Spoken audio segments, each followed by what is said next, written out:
Black Sabbath. Catman loves Black Sabbath. Ever since he was a youth, he fucked with Black Sabbath.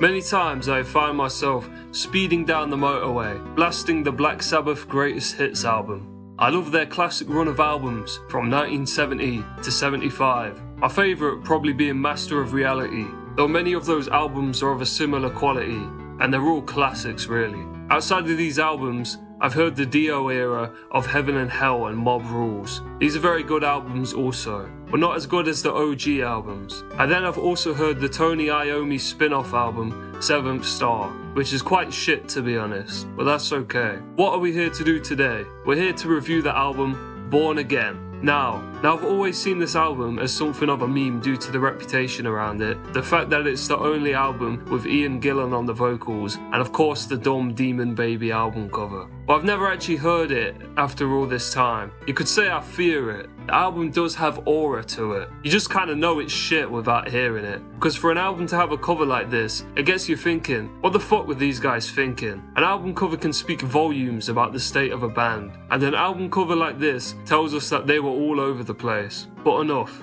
I will finally overcome my fear and give it a shot. Who knows, maybe it's actually awesome. Let's get into it now. Going into this album with Trashed, straight away the production just feels abysmal, like it's all happening in another room or something. And across the album it feels the same way, just feels very sloppy most of the time. There's quite a few songs where you can't really make out most of the lyrics. It does kind of rock at points, but also that made me realise it is much more like hard rock than it is metal. Ian Gillan just is a much more boring vocalist than Ozzy or Dio. I was never a big Deep Purple fan to begin with, and his singing here is very cheesy stuff if you ask me. And beyond the singing, the whole thing is quite the cheese fest. There's actually an interlude called Stonehenge here, which is like some shit straight out of Spinal Tap. It probably inspired the documentary if we're being honest. It's fucking absurd, with these corny as fuck keyboards and actual like thumping bass you would hear in club music. I guess it's supposed to sound like mystical and occult and mysterious, but the shit's just goofy. There's another interlude just as goofy later on called The Dark too. Disturbing the Priest starts off with these ridiculous manic evil screams.